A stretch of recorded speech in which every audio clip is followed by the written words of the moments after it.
দুপুর ২টা থেকে দ্বিতীয় দফায় বাকি ৬টি রাজনৈতিক দলের সাথে সংলাপে বসবে ইসি। আমরা এই বিষয়ে জানবো। নির্বাচন কমিশন থেকে আমাদের সাথে যোগ দিচ্ছেন সহকর্মী আরিফুর রহমান সবুজ। সবুজ, দ্বিতীয় দফায় ইসির সংলাপে কোন কোন রাজনৈতিক দল অংশ নিচ্ছে, কোন কোন বিষয়গুলো এখানে গুরুত্ব পাচ্ছে?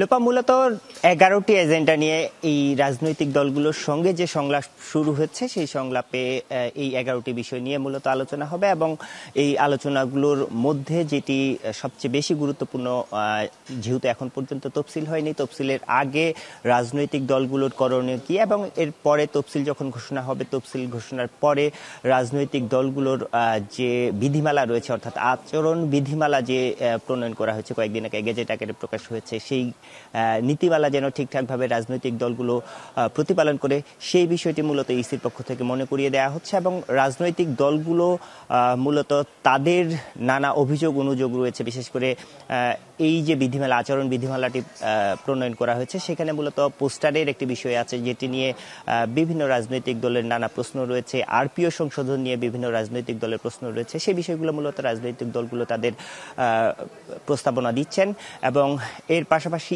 ইসি যেটি বলছে, অর্থাৎ সিইসি এই প্রথম পর্বের যে আলোচনাটি হয়েছে 6টি রাজনৈতিক দলের সঙ্গে, সেই 6টি রাজনৈতিক দলের সঙ্গে প্রারম্ভিক যে বক্তব্য তিনি বলেছেন যে এই ইলেকশনটি খুবই গুরুত্বপূর্ণ ইসির জন্য এবং অন্যান্য সময়ে যে নির্বাচনগুলো হয়েছে সেই নির্বাচনের বাইরে এইবারের নির্বাচনে বেশ কিছু বাড়তি কাজ তাদের করতে হয়েছে। সে কারণে তাদের কাছে বেশ চ্যালেঞ্জ এবং এই চ্যালেঞ্জ উতরাতে ইসি কঠোর এবং এর পাশাপাশি রাজনৈতিক দলগুলোকে তাদের যে ভূমিকা, তাদের যে সহযোগিতা, সেই সহযোগিতা পালন করতে হবে। এই বিষয়গুলো মূলত এই সংলাপে মনে করিয়ে দেওয়া হচ্ছে। দ্বিতীয় পর্বের আলোচনা দুপুর 2টার দিকে শুরু হবে। সেখানে মূলত সিপিবি, বাসদ সহ, জেএসডি সহ বামপন্থী যে রাজনৈতিক দলগুলো রয়েছে সেই দলগুলোর সঙ্গে সংলাপ শুরু হবে এবং সেখানেও একই বিষয়, যে এজেন্ডাগুলো রয়েছে সেই এজেন্ডা ধরে মূলত আলোচনাগুলো এগিয়ে যাবে।